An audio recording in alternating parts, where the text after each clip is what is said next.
DPWH, hindi yun bahagi. Tama po ba? Hindi naman bahagi director at TV to, ma'am. For example, cybersecurity, bahagi ba ng... Ma'am, ano ba intention mo sa guguluhin mo yung hearing na? Hindi ko ginugulo yung hearing. It's 23 billion total. Walang nagsabi dito na 23 billion total DPWH. Wala akong nagsabi nun. Ang dami mo nang inimbento sa media kung saan mo nang wala ko akong iniimbento. Invento ka, naka-10 interview ka. Baka naman ito yung Makati Taguig.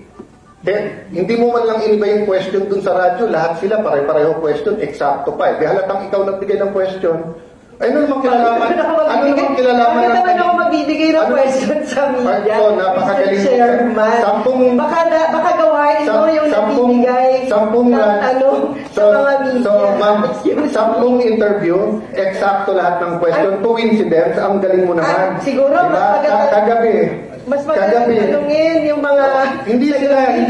Radyo ang sinasabi ko. Ang point ko, ma'am, pwede bang stick to the issue sa radyo, Mr. Chairman. Walang kaya din tayo bumaba kasi kanina pag gusto magpaliwanag ng DPWH, hindi sila makapagpaliwanag ng maayos. Mga bisita natin sa DPWH, pasensya na po kayo. Yun ang sinasabi ko sa inyo. 24 yung senador, iba-iba yung opinion. Klaro yung issue, guguluhin yung issue. Hindi po ako nagugulo, Mr. Chairman. Sa pagpasok ko palang, nagugulo mo na yung issue. Ma'am, hindi magulo yung issue. Ang linaw-linaw ng issue, 23 billion galing sa staff mo. Ikaw yung pumupunta sa media, sa radyo, kung ano-anong paninira, kung ano sinasabi mo sa akin. Sabi mo, may sumasaksak sa likod mo. Hindi kasuhan mo ng attempted murder. Sino ba sumasaksak sa likod mo? Wala akong alam doon. Sige, bubulong ko sa iyo mamaya kung sino yung sumasaksak. Pero hindi ako. Ano kinalaman ko doon is, sasabihin mo... Actually, Mr. Chairman, may sinabi ba ako ikaw? Wala ko sinasabi na ikaw, ha? Paano mo sasabihin mo sa media, may kilalaman to sa Taguig at Makati, tapos sasabihin mo may sumasaksak sa likod mo, ano iisipin nila? Pero sinabi ko ba na Alan Peter Cayetano ang sumasaksak sa akin? Parang, di ba sabi nila yung pag nagre-react ng ganyan, baka guilty. Ma'am, basta sasabihin ko sa iyo, Lourdes ang pangalan mo, hindi Marites. Kaya ayusin natin to, nakakahiya na. Hindi po tayo marites, Mr. Chairman. 23 billion, so anong gusto mong linawin dyan? Yun na nga eh. Ipasok natin sa record, anong gusto mong linawin? Tinatanong ko lang sa DPWH, based on their records, magkano ba yung amount sa kanila? Ito nga ma'am, pinapakita ko na sa iyo ma'am. Ayan, nasa mic kanila. Is that 23 billion? It's 21.7330. But is that 23 billion? If you add the land. But it's not 23 billion. Sino ba nagsabi sa kanila na sabi ng DPWH 23 billion ang nasa DPWH? Yun yung, siguro balikan natin yung mga transcripts ng mga interview nyo din. Ma'am, wala akong interview. Ulit yung sinasabi na 23 billion. Ma'am, wala po akong interview. Tanungin mo po media, galit na sa akin yung mga yan. Tingnan mo si Celine, hindi ako nakapagbati ng birthday, hindi ko binubuksan yung text niya kasi sabi ko sa kanila, pasensya na po kayo, gusto ko maging fair, wala akong kakausapin, wala akong interviewin.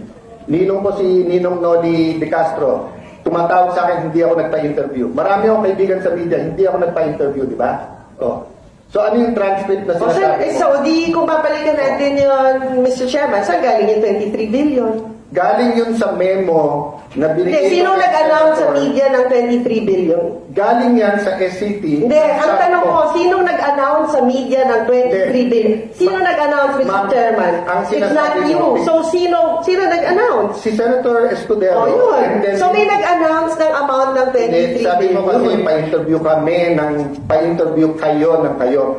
Si Senator... So, pero inaamin niya, Mr. Chairman, na merong nag-announce ng amount na 23 billion. So, nandito and inaamin mo, ma'am, na dati mong staff ang SCT at sila nagsabit ng 23 billion. Hindi mo natin, di ba, kayo na rin nagsabi na DPWH muna yung resource person. Yes, at wala naman nagsabi na ginugulo mo nga, ma'am. So, ngayon, tinatanong ko, sa records po ng DPWH, lumalabas ba yung 23 billion? Yun lang naman yung Mr. Chairman na tinatanong ko. Sinagot na kita, ma'am.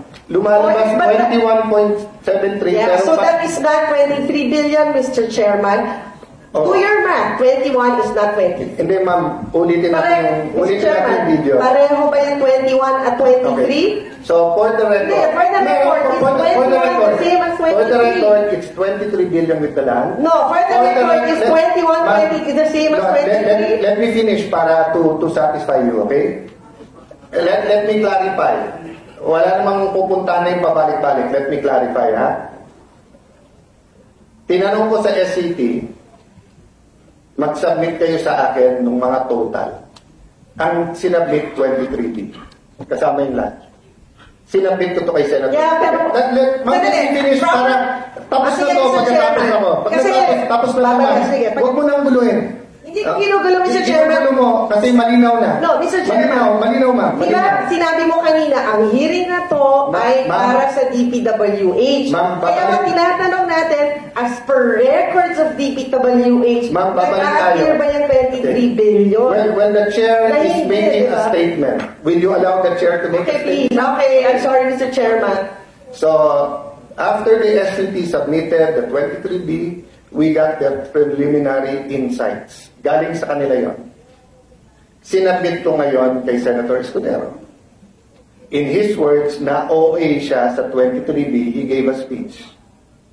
Based on the speech, you said saan galing ang 23B, si Yusek Sadain at si Ma'am Soledad nagpa-interview. Ang sabi nila, it's parang hindi ako magkamali, anong lumabas kanina dyan? They said it was 5.7B. So if you add it all up, it's like 16, malayo sa 23. So during the course of the hearing, if you were listening, ma'am, pinakita niya to 21.7B. So I referred to him. Sabi ko, sir, kung titignan mo sarili niyong dokumento at yung sinabit ni Assistant Secretary Molano, it was 7 point something B. So, malapit na yun sa 23 o nasa 23, isama mo yung land. So, don't you owe us an apology because sinabi mo, let me finish. Don't you, because it was, sinabi mo 5.7 at 16B, para bang kami nag-invento. Hindi kami nag-invento. Now, if you want to say invento yung 23B, then show me what the numbers is, and I will talk to the SCT, bakit kayo nag-invento kung nag-invento sila. Pero kung hindi, at 23 talaga binigay nila sa akin, ano yung issue? Huwag mo nang pagbalik-balik rin na DP ganyan. Ito sa nabit ng DPWH, 21.7. Ayan yung report nila sa Channel 7. Lahat ng tao sa kwarto na to, lahat ng nanonood sa media, naiintindihan na. So, tapos na tayo doon. Klaro na yun. So, ang pera nyo, 21.7. Wala yung sa land sa inyo. O, ano pang issue? Ayan sila. Mr. Chairman, may 21 billion ba sa inyo? Ayan, no? Wala. Are you familiar with the terms doon sa pag-acquire ng lote?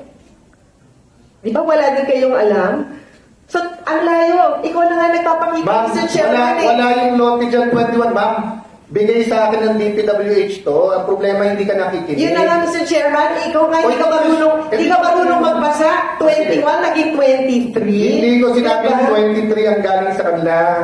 So, ma'am, make your point and then move on kasi out of order ka na. But my point is, Mr. Chairman, on the part of DPWH, it's 21.7 there's no such thing as 23 billion. And I don't think... Ang pera nasa mica nyo, 21.7 billion. Tapos, 21 billion ba nasa mica nyo? Ayan nga eh. 21 billion? Chairman, yes, ano lang po, opo. Pwede po ba i-move na lang po natin po, suspend? Okay lang po ba? Suspend na lang po natin. Patapos na nga tayo. Gusto ko nga tapusin para nga mag-usap after. So I don't know. I want to give Senator Nancy all the chance rather than press con siya ng press con. Kaya lang, hindi ako press con ng press con. Napipilitan lang na tayo sumagot. Kasi nga ako, mali-mali yung mga binibigay niyong statement. Sige, pakitama kung anong.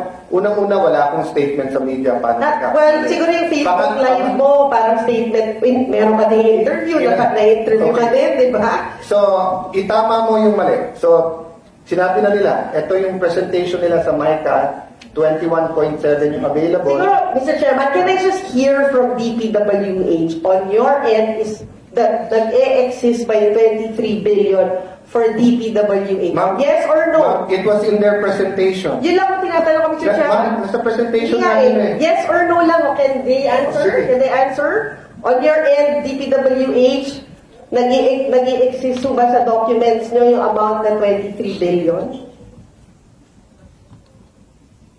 You said. There's none, Mr. Chair. Thank you, Sorry, Mr. sorry. Sadain. There is none. Excuse me, point. Order. Thank you, Mr. Chairman. I make my point. There's no such thing as 23 billion sa Paulit-ulit na tayo DPWH. kanina Thank pa you, Mr. ng Chair. 21.7 billion. Kabuang ka na, guys. Tapusin natin na maayos to. Senado to ng Pilipinas, hindi to palengke.